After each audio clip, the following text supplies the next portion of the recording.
హరికథ 'సంభవామి యుగే యుగే' 6 ఎపిసోడ్స్‌తో each episode యావరేజ్‌గా 30 మినిట్స్ రన్ టైమ్‌తో అంటే మొత్తం కలిపి 3 అవర్స్ రన్ టైమ్‌తో డిస్నీ ప్లస్ హాట్‌స్టార్‌లో స్ట్రీమ్ అవుతుంది.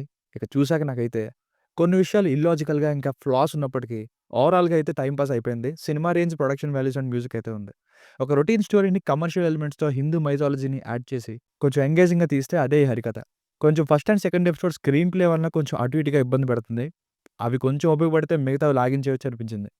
మొత్తం రివ్యూ చూస్తే ఏది బావుంది, ఏది బాలేదు, లాజిక్స్ ఎక్కడ మిస్ అయ్యాయి, రేటింగ్ ఎంత ఇవన్నీ తెలుస్తాయి మీకు. ఇక ఫ్యామిలీతో చూడొచ్చా అంటే కొంచెం దారుణంగా చంపే సీన్స్ ఉంటాయి. తల నరికేయడం, పేగులు తీసేయడం, ఒళ్ళంతా మేకులు గుచ్చుకోవడం ఇలాంటివి. సో, అవి పర్లేదు అనుకుంటే చూడొచ్చు. ఎక్స్‌పెక్ట్ స్టోరీ లైన్‌ని సింపుల్‌గా చూస్తే 1992 అరకు వ్యాలీలో కోర్ట్‌లో స్టార్ట్ అవుతుంది. ఒక చిన్న కుర్రాడు హత్య చేశాడంటూ జైలు శిక్ష వేయడంతో మొదలవుతుంది సినిమా. కట్ చేస్తే కొన్ని సంవత్సరాల తర్వాత ఒక ఊర్లో చాలా దారుణమైన హత్యలు జరుగుతుంటాయి. వాటిని దేవుడే చేస్తున్నట్టుగా చూపిస్తారు. అసలు దేవుడు చంపడం ఏంటి? ఈ జైలుకి వెళ్ళిన పిల్లాడికి ఈ ఊరికి సంబంధం ఏంటి? అసలు ఎవరు చంపుతున్నారన్నది స్టోరీ. ప్లస్ పాయింట్స్ అయితే ఎపిసోడ్స్ 3, 4, 5 అండ్ 6. 3, 4, 5 ఎపిసోడ్స్‌లోనే మెల్లమెల్లగా రివీల్ చేసుకుంటూ వెళ్తారు. ఏం జరిగిందో అనే క్యూరియాసిటీ అయితే బిల్డ్ అయింది. మెయిన్‌గా ఈ టైమ్ షిఫ్టింగ్ అనేది స్క్రీన్ ప్లే పరంగా హెల్ప్ అయిందనే చెప్పాలి. సగం ఇదే హైడ్ చేసింది ఒక మెయిన్ విషయాన్ని. సో, ఈ సీరీస్ ఇందుకే కొంతవరకు బాగానే ఎంగేజ్ చేసింది. ఇక మ్యాన్ ఆఫ్ ద షో అయితే రాజేంద్ర ప్రసాద్ గారు. ఈ రోల్‌కి ఇతనే పర్ఫెక్ట్ చాయిస్ అండి. దేవుడి రిఫరెన్స్‌తో ఈయన చేత చెప్పించిన డైలాగ్స్ బాగున్నాయి. అలాగే దేవుడి దశావతారాల రిఫరెన్స్‌ని బాగా ఇంక్లూడ్ చేశారు.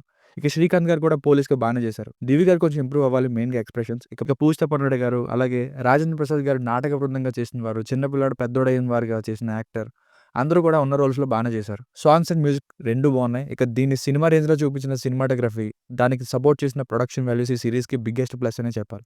అలాగే ఆర్ట్ వర్క్ అండ్ 1990 సెట్టింగ్ కొంచెం పర్లేదు. ఇక మైనస్‌ల విషయానికొస్తే సీరీస్ కొంత ఎక్స్‌పెక్టెడ్‌గా ఉంటది. కొన్ని విషయాలు. అలాగే డెత్స్‌లో లాజిక్స్ ఉండవు. అంటే తలుచుకుంటే ఎప్పుడో పట్టేసుకొని ఉండొచ్చు హత్య జరుగుతున్నప్పుడే.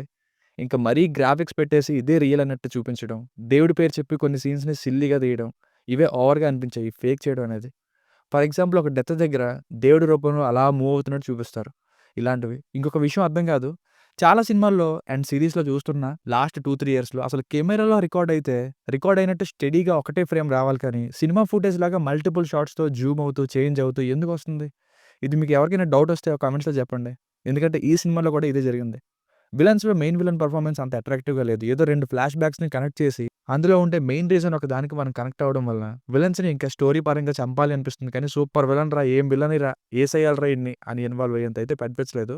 దీనివల్ల రివెంజ్ అనే పాయింట్‌లో పెద్దగా ఇన్వాల్వ్ అవ్వలేకపోయాం. అండ్ ఓవరాల్‌గా రివెంజ్ అనే పాయింట్‌తోని స్టోరీ రొటీన్ స్టోరీనే. కానీ మైథాలజీని యాడ్ చేసి, తెలియని విధంగా సస్పెన్స్ మెయింటైన్ చేయడం వల్ల ఎంగేజింగ్‌గా ఉంది. అలాగే కొన్ని సీన్స్ లెంతీగా ఉంటాయి. మెయిన్‌గా ఫస్ట్ 2 ఎపిసోడ్స్‌లో. ఇక ఎపిసోడ్ వైస్ ఎలా ఉందో చూస్తే ఎపిసోడ్ 1 43 మినిట్స్ ఉంటుంది. 1992లో స్టార్ట్ అయ్యి మళ్ళీ 1990కి వెళ్ళి మళ్ళీ ఫ్లాష్ బ్యాక్‌లోకి పురాణాల్లో చంపే విధంగా ఊర్లో కొన్ని మరణాలుంటూ చూపిస్తూ మధ్యలో రాజేంద్ర ప్రసాద్ గారు వేసే నాటకాలతో ఎండ్ అయింది. మేకింగ్ అయితే ఎపిసోడ్‌లో క్వాలిటీగానే ఉంది. కంప్యూటర్ గ్రాఫిక్స్ అని తెలిసిపోతుంది. కానీ మేకింగ్ బాగున్నా స్క్రీన్ ప్లేనే కొంచెం తేడాగా ఉంది. ఓకే ఎపిసోడ్ అన్నట్టుగా ఎండ్ అయింది. సరే నెక్స్ట్ చూద్దాం అంటూ వెయిట్ చేశా. ఎపిసోడ్ 2 25 మినిట్స్ ఉంటుంది. ఫస్ట్ ఎపిసోడ్ ఎండింగ్‌లో జరిగిన ఒక హత్యకి ఎవరు కారణం అంటూ వెతికే ప్రాసెస్‌లో ఉంటుంది. లాస్ట్‌లో నాటకాల విషయంలో ఒక క్లూ దొరకడంతో అది నిజమో కాదా అన్నది థర్డ్ ఎపిసోడ్ అన్నట్టుగా ఎండ్ అయింది. ఇది కూడా జస్ట్ ఒకేష్ ఎపిసోడ్ అని చెప్పాలి. ఎపిసోడ్ 3 26 మినిట్స్ ఉంటుంది. ఈ ఎపిసోడ్ నాకు కొంచెం థ్రిల్లింగ్‌గా అనిపించిందండి. కానీ లాజిక్స్ లేవు. ఒకరు చనిపోతున్నప్పుడు హీరో వెళ్లి చూసే ఛాన్స్ ఉంది. కానీ అక్కడే ఉంటాడు హీరో. పోలీస్ స్టేషన్ సీన్ కూడా హీరోని జీరో చేయడం ఇవి కొంచెం తేడా కొట్టాయి కానీ ఎపిసోడ్ బావుంది. ఎపిసోడ్ 4 35 మినిట్స్ ఉంటుంది. ఈ ఎపిసోడ్ కూడా బానే ఉందండి. అసలు రీజన్ ఒక ఫ్లాష్ బ్యాక్‌ని ఇందులో చూపిస్తారు. ద్రౌపది వస్త్రాపహరణం నాటకంతో ఎండ్ అయింది. కానీ ఎవరు చంపుతున్నారో ఇంకా తెలియలేదు. అది రివీల్ చేయకుండా సస్పెన్స్‌ని మెయింటైన్ చేయడమే ప్లస్ అయింది. ఎపిసోడ్ 5 35 మినిట్స్ ఉంటుంది. మళ్ళీ కొలువుపాలెం 1982లో స్టార్ట్ అవుతుంది. ఈ ఎపిసోడ్‌లోనే అసలు విషయాన్ని రివీల్ చేస్తూ నెక్స్ట్ ఎపిసోడ్ 'కల్కి' ఫైనల్ ఎపిసోడ్‌గా డిక్లేర్ చేయడంతో ఎండ్ అయింది. మనం ఎప్పుడు కనెక్ట్ అయ్యే మదర్ సెంటిమెంట్‌కి ఒక మంచి సాంగ్ తోడై అసలు ఏం జరుగుతుందనేది రివీల్ అవుతుంది ఈ ఎపిసోడ్‌లో బానే ఉంది.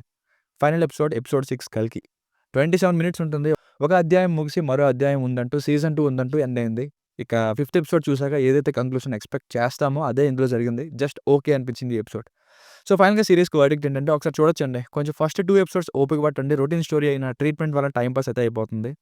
Floss are there but it's still a one time watchable series with a mythological touch. దీనికి రేటింగ్ వచ్చేసి ఇది నా ఒపీనియన్ 3/5. మీకు ఏమైనా వర్క్ నచ్చినట్లయితే మరిన్ని రివ్యూస్ కోసం మన ఛానెల్‌ని సబ్స్క్రైబ్ చేసుకోండి. Thank you.